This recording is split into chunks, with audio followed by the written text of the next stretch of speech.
시청자 여러분, 안녕하십니까?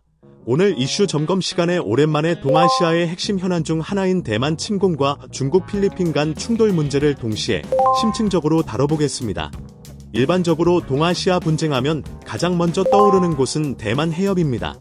하지만 오늘은 시야를 한층 넓혀 대만뿐만 아니라 필리핀 주변 해역에서 벌어질 수 있는 군사적 긴장과 충돌 가능성까지 함께 조명해보려 합니다. 이 두 이슈는 모두 동아시아 안보에 매우 중대한 영향을 끼치지만 성격과 위험도에서 뚜렷한 차이가 있기에 그 차이를 명확히 이해하는 것이 중요합니다. 먼저 대만 침공 문제부터 살펴보겠습니다.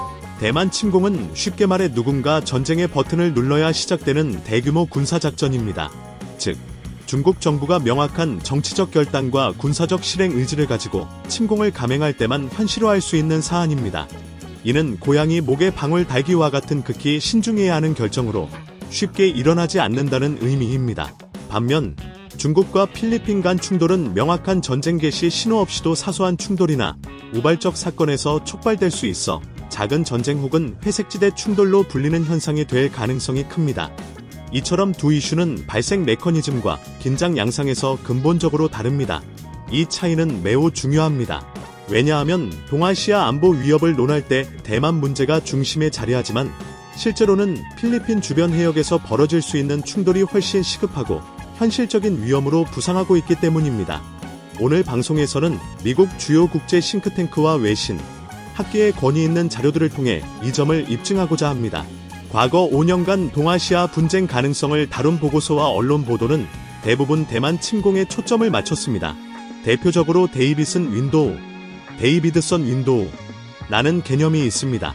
이는 2027년을 중국이 대만 침공 능력을 갖출 것으로 예상하는 시기로 2021년 당시 미 인도태평양 사령관 필립 데이비슨 제독이 미 상원 청문회에서 처음 언급하며 주목받았습니다.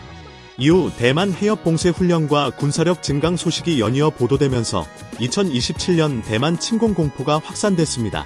하지만 이런 반복된 위협 인식은 때로 시야를 좁히고 더 넓은 안보 위협을 간과하게 만드는 부작용도 나왔습니다. 그래서 오늘은 동아시아 안보 문제를 더 넓은 관점에서 바라보겠습니다. 미국의 외교 잡지 포린 어페어즈, 랜드 연구소, 랜디 코퍼레이션, 워싱턴의 전략국제문제연구소, 캐스이스, 스팀슨 센터, 워온더록스, 오어온더락스, 미 해군 연구소 뉴스, USA 뉴스, 어트랜틱 카운슬, 영국의 로사이, 제임스타운 재단, 독일 콜라트 아데나워 재단, 그리고 미 인도태평양 사령부의 공식 법무 자료 등 권위 있는 기관들의 분석을 총망라해 검토했습니다. 이들 자료는 대체로 한 가지 중요한 결론으로 수렴합니다. 그 결론은 다음과 같습니다. 대만 침공은 큰 전쟁으로 비화할 가능성은 크지만 그 가능성은 불확실하며 발생 시점은 미정이라는 점입니다. 반면 필리핀 주변 해역에서 발생할 수 있는 군사적 충돌은 작지만 현실적이고 임박한 위험이라는 사실입니다. 이 시각은 동아시아 안보 위협을 바라보는 우리의 인식을 근본적으로 바꿀 수 있는 중요한 통찰입니다. 오늘 방송을 끝까지 시청하시면 21세기 동아시아 안보를 바라보는 눈이 한 단계 성숙해질 것을 약속드립니다. 자, 그럼 데이비슨 윈도우가 왜 중요한지 살펴보겠습니다. 2021년 3월, 당시 미 인도태평양 사령관 필립 데이비슨 제독은 미 상원 군사위원회 청문회에서 중국이 2027년까지 대만을 공격할 군사적 능력을 갖출 것이라고 경고했습니다. 이후 미국 워싱턴은 이 발언을 근거로 2027년 대만 침공설을 집중 논의하게 되었고, 미국 합참의장 마크 밀리와키의 국장 윌리엄 번스도 같은 견해를 여러 차례 밝혔습니다. 하지만 중요한 것은 2027년은 침공 시점이 아닌 단지 중국이 침공 능력을 보유하는 시점에 불과하다는 점입니다. 대만 국방안보연구원의 수추인 박사는 2025년 11월 타이페이 타임스 인터뷰에서 2027년은 침공 시점도 성공 시점도 아니며 단지 군사적 능력 확보 시점일 뿐이라고 명확히 했습니다. 데이빗은 제독 역시 2022년에 2027년이 확정된 침공 시점은 아니다라고 사실상 정정했습니다. 즉, 침공 능력 보유와 침공 의도는 별개의 문제임을 분명히 한 셈입니다. 더욱이 2022년 크시스가 미국과 대만의 중국 전문가 64명을 대상으로 한 설문조사 결과 응답자의 83%가 중국이 2027년까지 대만을 군사 공격할 가능성은 낮다고 답했습니다. 이는 미국과 대만 내 전문가조차 대만 침공을 급박한 현안으로 보지 않는다는 점에서 매우 의미 있는 데이터입니다.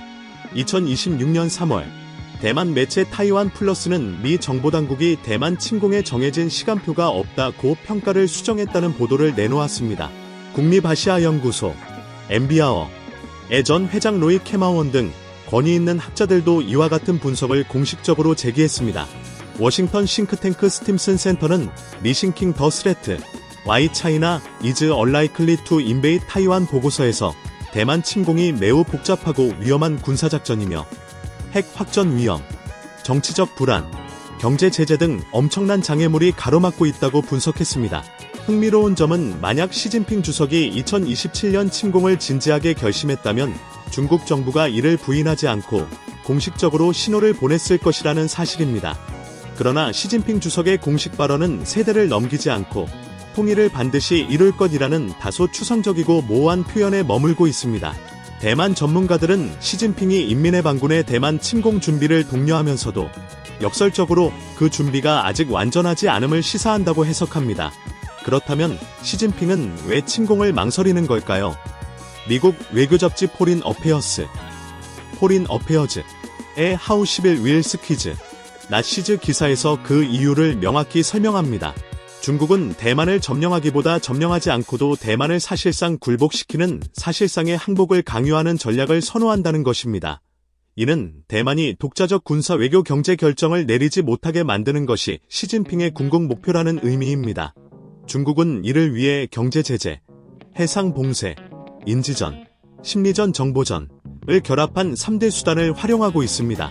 중국 해경과 해상 민병대는 대만 인근 해역을 통제하며 통항을 제한하고 인민의 반군은 대만 봉쇄를 위한 대규모 해상 훈련을 진행합니다. 동시에 가짜 뉴스, 사이버 공격 등으로 대만 내 정치 분열과 국민 사기 저하를 유도하는 인지전을 펼쳐 공식 항복 선언 없이도 대만을 굴복 상태로 몰아가려는 전략입니다.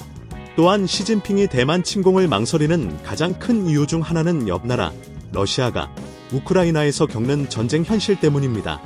러시아는 세계 2위 군사 강국임에도 우크라이나 침공 후 4년 넘게 결정적 승리를 거두지 못하고 있습니다. 정보 실패, 보급망 붕괴, 병력 사기 저하, 서방의 결집과 경제 제재, 지도자 신뢰 하락 등 복합적 문제가 드러나며 대규모 침공의 위험성을 노출했습니다. 대만 상륙작전은 우크라이나 육로 침공보다 훨씬 어렵습니다. 대만과 중국 사이 해협은 약 130km에 불과하지만 이는 고도의 해상, 공중 합동작전 능력을 요구합니다. 인민의 반군은 1979년 베트남 국경 분쟁 이후 실전 경험이 거의 없고 합동작전 능력에 의문이 제기돼 왔습니다. 침공 비용은 대만 지역에 국한되지 않습니다. 대만이 멈추면 세계 반도체 공급망이 마비되고 이는 곧 중국 경제에도 심각한 타격입니다. 미국의 군사 개입 가능성이 높고 일본, 호주, 필리핀 등도 연쇄적으로 휘말릴 수 있습니다. 미국 경제 제재는 러시아 사례처럼 중국 경제를 동결시킬 위험이 큽니다. 독일 마셜 기금은 미중 전쟁 시 세계 경제가 세계 블록으로 분리되고 중국 경제에 재앙적 충격이 올 것이라고 경고했습니다. 이런 비용과 위험을 잘 아는 중국은 회색지대, 그레이존, 전략과 제한적 충돌에서 신중히 행동할 가능성이 큽니다. 합리적 지도자라면 가장 위험한 도박인 대만 침공을 쉽게 결정하지 않을 것입니다. 즉, 대만 침공은 큰 도박이며 시진핑도 쉽게 버튼을 누르지 못하는 상황입니다. 그렇다면 실제 발포와 충돌 가능성이 가장 높은 곳은 어디일까요? 바로 우리가 상대적으로 덜 주목했던 필리핀입니다. 미국 대표 안보 싱크탱크 랜드 연구소, 랜드 코퍼레이션의 선임 연구원 네그로스만은 현재 남중국해에서 전쟁 가능성은 대만 해협이나 한반도보다도 높다고 평가해 큰 충격을 줬습니다. 그동안 우리는 한반도를 가장 위험한 지역으로 인식했지만 미국 최고 안보 분석기관은 남중국해, 특히 필리핀과 중국 사이 해역에서 전쟁 위험이 훨씬 더 크다고 경고하고 있습니다. 이처럼 대만 침공 시나리오는 크고 불확실한 위협인 반면 필리핀 주변 충돌 가능성은 작지만 매우 현실적이고 임박한 위협입니다. 앞으로 방송에서는 필리핀이 왜 중요한지, 이 지역에서 어떤 갈등과 위험이 진행 중인지 상세히 다루며 동아시아 안보의 새로운 지도를 제시하겠습니다. 여기서 시청자 여러분께 매우 중요한 내용을 하나 더 소개하겠습니다. 바로 스카버러 암초 문제입니다. 이 지역이 현재 동아시아에서 가장 위험한 해역으로 꼽히는 이유를 다각도로 분석해보겠습니다. 먼저 스카버러 암초 위치부터 살펴보죠. 이 암초는 필리핀 수도 마닐라에서 서쪽으로 약 200km 떨어진 필리핀 배타적 경제수역 EEZ에 위치해 있습니다. EEZ란 국제법상 해양국이 해안선으로부터 최대 200캐리, 약 370km까지 해상 자원에 대한 배타적 권리를 가지는 해역을 뜻합니다. 즉, 이 수역 내 자원 개발과 어업 활동에 대해 필리핀이 우선권과 주권을 행사할 법적 근거가 있다는 의미입니다. 따라서 스카버러 암초가 필리핀 이즈 내에 있다는 점은 필리핀의 주권과 권리가 국제법적으로 보호받을 수 있음을 시사합니다. 사태는 2012년 4월로 거슬러 올라갑니다. 당시 필리핀 해군 호위함 비아오피 그레고리오 델 필라가 스카버러 암초 인근에서 불법 어업 중인 중국 어선 8척을 단속하려 했으나 중국 해상 감시선이 끼어들면서 긴장이 고조됐습니다. 며칠 후에는 필리핀 해군 함정 2척과 중국 함정 90척이 대치하는 초유의 상황이 벌어졌습니다. 이 갈등은 미국 중재로 양측 함정이 철수하는 구두 합의로 이어졌으나 중국은 철수하지 않고 스카버러 암초에 계속 주둔하며 사실상 점령 상태를 유지해왔습니다. 이 점령 상황은 14년이 지난 지금까지도 이어져 지역 긴장 뇌관이 되고 있습니다. 더욱 결정적인 사건은 2016년 7월 국제사법재판소 산하 상설중재재판소 PCA가 필리핀의 제소를 받아들여 중국의 남중국해 구단선 주장이 국제법적 근거가 없다고 판결한 것입니다. 판결은 중국이 스카버러 암초에서 필리핀 어민들의 전통 어업권을 방해하는 행위가 국제법 위반임을 명시했습니다. 또한 중국법 집행선이 필리핀 선박을 물리적으로 방해 충돌 위험을 초래한 점도 지적했습니다. 즉, 국제법적으로는 필리핀의 주장이 옳다는 판결이 내려진 셈입니다. 하지만 현장 상황은 판결과 정반대로 흘러가고 있습니다. 2024년 1월 30일 미국 크시스 아시아 해상 투명성 이니셔티브가 위성 에이스 데이터를 공개한 결과 2025년 한 해 동안 중국 해경이 스카버러 암초 순찰 일수를 전년 대비 2배 이상 늘려 총 350일 동안 거의 매일 해역에 머물렀다는 사실이 드러났습니다. 중국은 이 기간 다른 분쟁 해역 순찰 횟수를 줄이고 자원을 스카버러 암초에 집중한 것으로 나타났는데 이는 중국이 다음 결정적 행동 무대를 스카버러 암초로 옮겼다는 강력한 신호로 해석됩니다. 또한 2024년 4월 로이터 통신이 단독 보도한 위성 영상에서는 중국이 스카버러 암초 입구의 길이 352m의 거대한 부유식 장벽을 설치한 사실이 확인됐습니다. 이 장벽은 필리핀 어민들의 암초 진입을 사실상 봉쇄해 전통 어업 활동을 원천 차단하는 효과를 냅니다. 중국은 전쟁은 하지 않으면서도 실질적으로 현상을 바꾸고 힘으로 상대를 밀어내는 회색지대 전략을 구사하는 것입니다. 중국의 이런 전략은 국제법 판결을 정면 부정하지 않으면서도 현장에선 판결 효력을 무력화하는 사실상 점령 형태로 나타나고 있습니다. 스카버러 암초가 위험한 이유는 중국이 전쟁 없이 점령하는 방식을 가장 성공적으로 시험하는 실험 무대이기 때문입니다. 중국의 전략 성공으로 관심은 세컨드 토머스 암초, 세컨드 타머스 숄로 옮겨가고 있습니다. 1999년 필리핀 해군은 미시에라 마드레, 미셀러 마드레이, 나는 80년 가까이 된 노후 상륙함을 의도적으로 이 암초에 좌초시켜 전략적 연구 거점이자 전초 기지로 활용하고 있습니다. 현재 함정에는 약 10명의 필리핀 해병대원들이 교대로 생활하며 보급을 받고 있습니다. 제6텍사이드라는 미 태평양 사령부 공식 법무 자료에 따르면 이 함정은 여전히 필리핀 해군의 취역 군함으로 법적 지위를 유지하고 있어 공격이나 방해 행위는 국제법상 군사 충돌로 이어질 수 있는 중대한 사안입니다. 그러나 2024년부터 중국 해경은 필리핀의 이 함정 보급 작전을 물리적으로 차단하기 시작했고 6월 17일에는 중국 해경이 필리핀 해군 보트를 들이받고 무장 중국 선원들이 칼과 도끼로 필리핀 보급선을 위협하며 장비를 훼손 탈취하는 사건이 발생했습니다. 이 과정에서 필리핀 해병대원 한 명이 손가락을 잃는 중상을 입었으나 사망자는 없었습니다. 만약 사망자가 나왔다면 사태는 훨씬 심각해지고 지역 안보에 중대한 파장을 일으켰을 것입니다. 미국 안보 분석가들은 이 사건을 매우 우려합니다.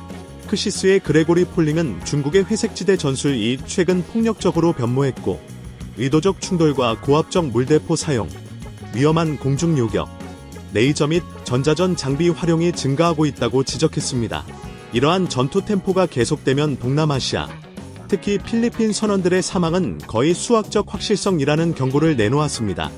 이에 대응해 2024년 7월 양국은 잠정 합의를 체결했고, 이후 약 1년 8개월간 필리핀은 약 13차례 보급 임무를 큰 충돌 없이 수행했습니다. 겉으로는 긴장이 완화된 듯 보이나 미국 외교 군사 전문 매체 디플로매트와 크시스 분석에 따르면 1994년 이후 지속된 산발적 위기점 진정 영역 확장 강압 기회주의적 협상 패턴이 여전히 반복되고 있습니다. 잠시의 평화는 중국이 다음 우유짜기를 위한 일시적 휴지에 불과하다는 진단입니다. 한편 2025년 여름에는 권동현 작가님의 신작 도서 전쟁 그림으로 말하다가 출간됐습니다. 이 책은 20세기부터 21세기까지 주요 전쟁과 전투를 다양한 그림과 설명으로 생생히 표현해 전쟁의 흐름과 전술, 장비 발전사를 한눈에 파악할 수 있도록 했습니다. 국내에서는 오스프리, 아스프리 시리즈에 견줄만한 가치가 있는 귀중한 자료입니다. 이 책을 통해 전쟁과 갈등의 본질, 그리고 현대 안보 환경에 미치는 영향을 깊이 이해할 수 있을 것입니다. 군사 역사와 전술을 쉽고 흥미롭게 접할 수 있어 모든 시청자분께 강력히 추천드립니다. 결론적으로 스카버러 암초를 둘러싼 분쟁은 단순 영유권 다툼을 넘어 동남아시아 지역 안보, 국제해양법, 대중국 외교 정책에 중대한 영향을 미칩니다. 중국의 회색지대 전략과 점진적 강압은 전통적 전쟁 개념을 넘어선 현대적 갈등 양상으로 앞으로 긴장 완화를 위해 국제사회와 지역 국가들이 더욱 긴밀히 협력하고 신중히 대응하는 것이 필수적입니다. 이러한 복잡한 국제 정세를 이해하는 데 있어 역사적 사례와 현대 군사 전략을 균형 있게 아우르는 자료들이 매우 중요하다는 점을 다시 한번 강조하며 오늘 방송을 마치겠습니다. 시청자 여러분, 오늘도 구독과 좋아요 부탁드리며 다음 시간에도 심층적이고 균형 잡힌 분석으로 찾아뵙겠습니다. 감사합니다.